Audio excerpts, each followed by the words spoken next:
Bonjour, joyeuse Pâques à vous. Que la joie du ressuscité vous habite aujourd'hui et pour chaque jour. Nous sommes à la fin de notre démarche de la Semaine Sainte qui culmine en fait dans la fête de Pâques. Et avant d'aller visionner notre dernière conversation, je vous donne quelques échos de personnes qui nous ont partagé un peu ce qu'elles vivent pendant ce temps de la Semaine Sainte. Il y a une personne qui mentionne qu'elle apprécie la transparence et la vérité de nos échanges entre Gilles et moi. Et elle partage que particulièrement pour le Vendredi Saint, elle a vécu sa démarche tout près de Marie. Et elle a suivi Jésus sur le chemin de la Passion en étant en lien avec Marie. Et elle dit, je vis les sentiments du Père qui nous donne son Fils, et je vis les sentiments du Fils qui donne au monde miséricorde et compassion. Et elle voit en Marie une femme d'espérance, une femme qui ouvre son cœur. Et cette personne dit, avec Marie, je veux ouvrir mon cœur à toutes les personnes qui vivent dans ce temps de pandémie. Je veux les accompagner, me faire proche de ces personnes, particulièrement les personnes souffrantes, inquiètes.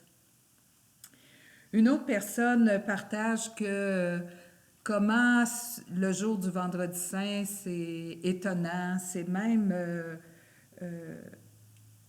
il dit, c'est une illustration éclatante de l'injustice. Comment finalement Jésus a été victime d'une grande injustice. On a tué cet homme, en fait, que ce qu'il a fait, c'est des guérisons, des gestes de libération et de paix. Et en fait, il est allé jusqu'au bout et pour nous montrer la profondeur de son amour, de l'amour qu'il porte au Père et de l'amour qu'il porte aussi pour chacun et chacune de nous. Une autre personne nous a remerciés et a dit que la démarche que nous avons proposée l'a éclairé au cours des jours saints. Alors, je vais en profiter, comme c'est notre dernière rencontre dans cette Semaine Sainte, pour remercier Olivier Arsenault. Olivier qui travaille ici à la Maison diocésaine de formation, qui est adjoint à la direction et qui nous a vraiment guidés dans la démarche, Gilles et moi, pour vivre cette forme de conversation avec vous. Alors, merci beaucoup, Olivier. Et hier, c'était son anniversaire, samedi hier. Alors, nous entrons dans notre dernière conversation. Et aujourd'hui, c'est un peu spécial. J'ai invité Monseigneur Gazaille, Monseigneur André Gazaille, l'évêque du diocèse de Nicolette, à venir nous partager quel sens la fête de Pâques prend pour lui dans ce contexte de la pandémie. Venir aussi nous partager comment on peut le vivre, comment lui-même va le vivre, veut le vivre aujourd'hui dans ce contexte que nous vivons. Et je veux vous rassurer, nous avons pris toutes les précautions de distanciation sociale. Alors, bien sûr, Monseigneur s'est rendu ici à la maison de formation. Il est tout près, donc, comme dit M. Legault, le premier ministre, il a pris une marche. Il est venu, on l'a fait entrer ici, une porte qui est vraiment dans un secteur qui est loin de où résident les prêtres âgés dans la maison. Alors, il n'a pas croisé personne. Et ici, nous avons pris le temps de désinfecter la table, la chaise où Monseigneur est installé. Et on s'est gardé à bonne distance tout le temps que Monseigneur a vécu cette démarche ici avec nous. Alors, je l'en remercie et il est retourné chez lui dès la fin de notre conversation. Alors voilà, Bonne journée dans la joie du Christ ressuscité. Bonjour, joyeuse Pâques. Nous célébrons aujourd'hui cette grande fête de la résurrection. J'espère que votre cheminement dans la Semaine Sainte s'est bien vécu et aujourd'hui on arrive à cette grande fête de Pâques. Puis vous constatez que j'ai invité une personne bien spéciale aujourd'hui, Monseigneur Gazaille. Bonjour. Bonjour, joyeuse Pâques, Monseigneur. À vous aussi, à tous ceux qui nous regardent. Alors, aujourd'hui, nous allons prendre un temps d'échange, comme nous avons fait au cours des derniers jours avec Monseigneur, pour échanger sur cette grande fête de Pâques. Alors, Monseigneur, la fête de Pâques, pour vous, le sens de cette fête-là, on dit que c'est la grande fête des chrétiens. C'est la plus grande fête des chrétiens, c'est l'aboutissement de la venue du Christ parmi nous. Le Seigneur qui par amour s'est fait solidaire à nous, est venu nous visiter dans ce qu'on est, a vécu notre condition humaine, pour toujours d'ailleurs. Il l'a vécu jusqu'au bout dans le don de sa vie. Tout ça aboutit en résurrection. Et ce qui est extraordinaire, c'est que le Seigneur nous a associés à sa résurrection. Sa résurrection, c'est aussi la nôtre. Il a voulu nous la partager. C'est pour ça que c'est si important pour nous, c'est l'aboutissement, c'est ce vers quoi, c'est ce qu'on est déjà, et c'est ce vers quoi on s'en va, jour après jour, guidé par l'Esprit Saint. Alors c'est le centre, je dirais, de notre vie chrétienne. En fait, quand j'entends ce que vous dites, c'est que on n'est pas extérieur à cet événement de la résurrection.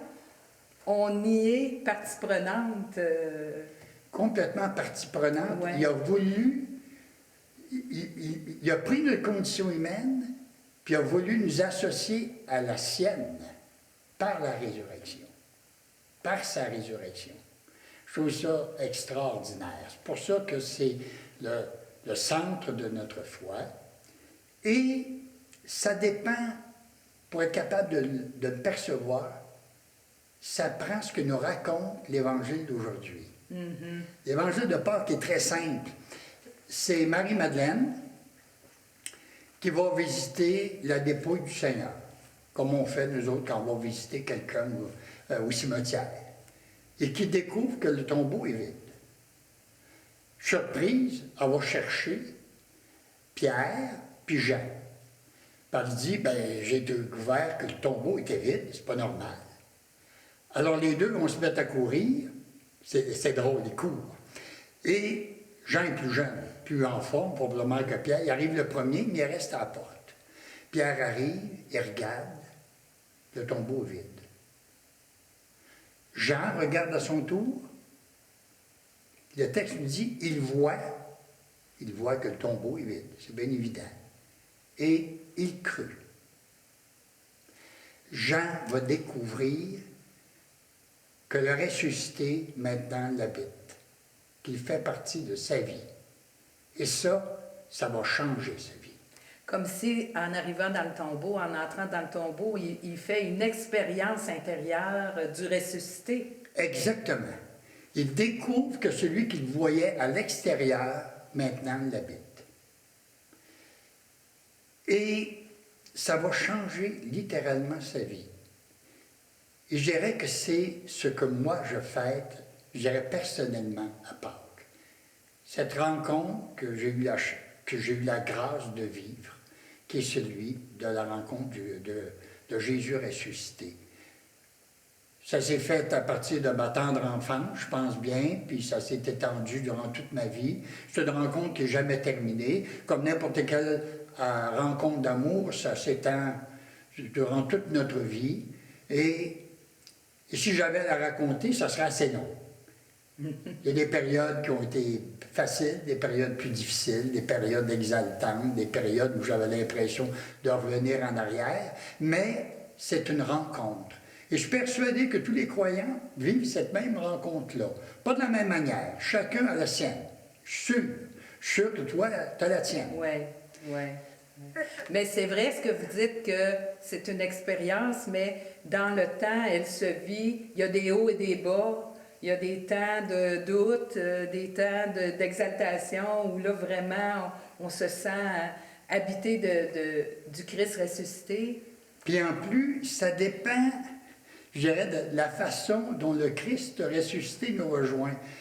Je connais des gens pour qui c'est arrivé tout d'un coup. Ensuite, ben, ça a pris leur vie entière pour, je dirais, digérer ça.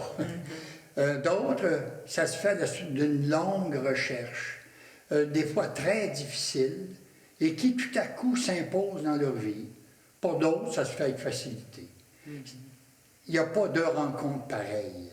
Mais ce qui est intéressant, c'est quand on a la chance de parler avec d'autres de notre vie de foi, de notre rencontre avec le ressuscité, habituellement on se reconnaît. Même si c'est complètement différent, on va se reconnaître parce que celui qu'on rencontre, tout de même, c'est le même. Oui, tout à fait, tout à fait.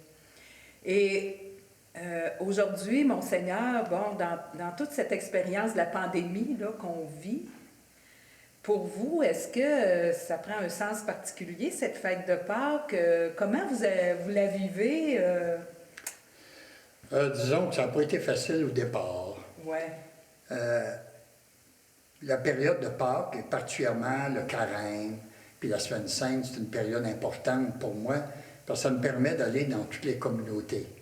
Moi, mon plus grand plaisir, puis ma plus grande joie intérieure, c'est de visiter les communautés, c'est de vivre, de rencontrer, par exemple, les futurs confirmés, les futurs baptisés de Pâques, et c'est les célébrations qui accompagnent tout ça. Pour moi, c'est toujours le plus beau moment de la vie, de ma vie, je dirais, épiscopale. C'est ce que j'aime le plus, ça me fait bien du bien. Et là, ben, il n'y a rien de ça. Mon agenda était bien plein, et là, tout est barré. Il ne se passe rien. J'ai 74 ans presque, alors je fais partie de ceux qui ne peuvent pas sortir. Ah. Alors, je bouge pas. Et ce qui m'est difficile, parce que je suis habitué de bouger pas mal. Mais ça m'a permis de découvrir, je dirais, la résurrection d'une façon particulière. C'est comme si le Seigneur s'était organisé pour que quand même, il puisse me rejoindre encore cette année, puis d'une façon nouvelle. J'ai perçu ça dans la résurrection, dans ce qui se passe actuellement dans notre société, aux prises avec le coronavirus. J'ai vu le ressuscité là. Et pas simplement aujourd'hui, là, quand c'est Pâques, mais depuis une bonne partie du carême, puis la Semaine Sainte, j'ai vu le ressuscité d'une façon nouvelle. Et je l'ai vu, pas dans les choses religieuses, comme c'est habituellement le cas, je l'ai vu dans la société québécoise, ou ce qui se passe un peu dans le monde. Alors, vous l'avez vu agissant dans le monde, dans le vrai monde, Ouais. dans toute l'intensité là, de ce que vit le monde. Hein? C'est à la grandeur du monde. Par sa résurrection, le Seigneur continue de vouloir transformer le monde par l'amour. Il continue à y travailler. Il le fait à travers ce que nous sommes, chacun d'entre nous, mais il le fait aussi à sa manière. Il intervient souvent là où il se passe des choses difficiles, curieusement, comme d'ailleurs c'est souvent le cas dans notre vie. Alors je l'ai vu dans cette épidémie-là se manifester, je dirais, à travers ce qu'il y a de meilleur, je dirais, dans les personnes puis dans notre société. D'abord, la solidarité. Je trouve ça extraordinaire de constater que, malgré tous nos moyens techniques, ben, c'est la solidarité qui est la seule capable de nous aider à vaincre le virus. Qu'il n'y a pas d'autre moyen que la solidarité. Que malgré tout ce que nous avons comme moyen, seulement celui-là fonctionne. D'où continuellement les mêmes recommandations, qui sont des recommandations de solidarité, de faire ensemble. Je trouve ça extraordinaire parce que c'est de l'Évangile. Le Seigneur a passé son temps à nous dire ça. Habituellement, on ne s'en rend pas compte.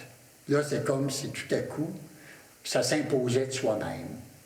Et je me dis, hey, si cette solidarité-là pouvait se manifester aussi dans la lutte contre la pauvreté, pouvait se manifester dans la lutte qu'on doit faire pour protéger la nature, ça serait extraordinaire. C'est la maison commune du pape François qu'on ne peut bâtir que par la solidarité, l'entraide, par le partage, tous ensemble.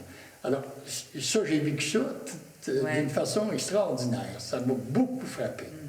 En vous écoutant, moi, ce qui monte, c'est comment les recommandations de distanciation sociale, de faire attention, de pas se promener, de pas sortir, c'est un geste de solidarité. En l'observant, en le faisant, c'est de la solidarité parce que je me protège, mais je protège les autres aussi. Alors ça me montre en vous écoutant comment c'est des petits gestes. Je pense à des gens qui se sont... on a eu des échos de personnes là, qui nous écoutent, des téléphones ou des textos. C'est de la solidarité là, qui s'exerce, qui se vit. C'est le ressuscité à l'œuvre, finalement. Hein? Il y a des gestes de solidarité à la grandeur. Dans les médias sociaux, beaucoup. Et moi qui n'ai pas habitué à ça, plus qu'il faut, j'en ai vu quelques-uns, mais il y en a une quantité industrielle. Ouais. J'ai l'impression que c'est une période de solidarité tout à fait particulière. L'autre aspect qui m'a frappé, c'est que ceux qui sont habituellement des gens qu'on reconnaît plus ou moins, des gens qui, oui, sont importants, mais pas plus qu'il faut, c'est pas ceux qui sont à l'avant-garde, je dirais, de notre société, deviennent tout à coup les essentiels. Les essentiels, c'est pas ceux que nous sommes habitués de façon générale. Les essentiels, c'est ceux qui soignent les malades. C'est ceux qui assurent le service de l'alimentation. C'est ceux qui permettent aux pharmacies de fonctionner avec les médicaments. C'est tous ceux qui ont un travail qu'habituellement, oui, on sait que c'est important, mais qu'on remarque pas plus qu'il faut, qui deviennent absolument essentiels et on pense même à les remercier. Je trouve ça extraordinaire. Ouais. Ça vient nous permettre de réaliser que chaque personne est importante. Le Seigneur lui passe son temps à nous dire que ce qui fait la grandeur de quelqu'un, c'est son service. C'est le don de soi. Peu importe ce qu'il est, peu importe le travail qu'il fait, peu importe ce qu'il apporte, l'important, c'est le service des autres. Il me semble que ça nous permet de découvrir ça. En tout cas, ouais. Moi, le premier, ça m'a ouvert les yeux. Vraiment ouvert les yeux. Et ça aussi, oui. C'est le Christ ressuscité, c'est l'Évangile à plein nez, ça. C'est comme si on avait devant nous, en portant ce regard-là, de voir le Christ qui est à l'œuvre, hein, qui est à l'œuvre aujourd'hui à travers ces gens-là, parce qu'il habite ces gens-là. Il est agissant dans le cœur de ces gens-là. Monseigneur, le temps avance dans notre échange. En fait, à chaque fois qu'on a pris un temps d'échange au cours de la Semaine Sainte, c'est qu'on s'est posé la question aussi, comment on va vivre ça en famille, dans un contexte où on est chacun chez soi, même on ne pourra pas vivre des rencontres de famille, on peut être notre petite famille, ou même on va être seul dans notre appartement, mais comment on va vivre ça, cette grande journée, cette belle journée de résurrection? Dans le fond, on peut le vivre de l'intérieur. L'Évangile de Jean, c'est Jean 20, 1, 9. Peut-être si on a une Bible, on peut essayer de le lire. Si on a une prière en l'Église, c'est beaucoup plus facile encore. Et prendre le temps de remercier le Seigneur pour la grâce de la foi, si on l'a. Ou si on a de la misère avec la foi, de lui demander de nous aider à le trouver davantage. Ou si on ne l'a pas trouvé du tout, peut-être lui dire, si tu veux, je suis bien prête. En d'autres termes, prendre contact avec lui par la prière. Si on peut le faire avec la Bible, tant mieux, sinon on peut le faire. Ça, je pense que c'est important. Ensuite, il va y avoir une volée de cloche là, dans toutes les églises du Québec à 11 heures, dimanche de Pâques, aujourd'hui même. C'est important, dans le fond, c'est pour nous montrer la solidarité qu'on a tous ensemble. On croit en lui. Et on est tous dispersés chacun de notre bord. On ne peut pas célébrer ça ensemble. Mais la volée de cloche vient nous rappeler qu'on est un peuple de croyants ensemble. Plusieurs vont avoir l'occasion aussi de suivre ça à la télévision. Il y a des célébrations qui vont être vécues de façon virtuelle, Radio-Canada, puis aussi chacun de nos coins, je dirais de notre diocèse, vont avoir l'occasion de pouvoir rejoindre une messe de leur coin, comme on pourrait dire. C'est des bons moyens, ça, avec. Puis un dernier, ben pourquoi pas fêter ça un peu? On peut fêter quand même, mais fêter avec ceux qui sont tout proches, pas notre famille comme habituellement. Chez nous, on est 46 quand on fête Pâques. Là, je vais être avec les deux grands qui sont dans l'évêché avec moi. Là, mais fêtez ça quand même. Et pourquoi pas risquer une petite prière en commençant, ou un signe de croix à partir d'eau qu'on pourrait mettre. L'eau qui nous rappelle toujours qu'on est baptisé, qu'on est associé à la résurrection du Christ, ou encore à l'humain cierge, qui nous rappelle, il rappelle aussi notre baptême. C'est le Christ, lumière du monde, qui nous a associés à lui, puis qui nous fait à notre tour lumière du monde. C'est des gestes de Pâques. On peut y mettre une image aussi du Christ ressuscité, ou encore une croix du Christ ressuscité, si on a une. Enfin, des gestes tout simples. C'est pas nécessaire de faire des choses extraordinaires, mais s'y associer à cette fête de façon particulière. Bien, je vous remercie, Monseigneur, d'avoir pris le temps de venir aujourd'hui, ce matin, en cette belle fête de Pâques. Puis, je vous demanderais si vous voulez nous bénir pour ce jour de fête. Je vais demander au Seigneur, au Christ ressuscité, de veiller sur vous, d'essayer de veiller sur vous tous, sur vous-même, sur vos familles. Je sais que plusieurs se préoccupent de leurs familles qui sont loin, qui ne peuvent pas voir. Sauf par le téléphone ou par des moyens numériques. Que le Seigneur veille sur vous. Que le Seigneur vous apporte sa paix, sa sérénité, même si ça risque de brasser. Je pense par exemple aux familles qui ont des personnes malades du virus, qui en ont dans leur famille. C'est très préoccupant, évidemment. Ou qui ont des personnes âgées qui sont en fin de vie ou qui vivent des moments difficiles. Que le Seigneur vous apporte paix et sérénité.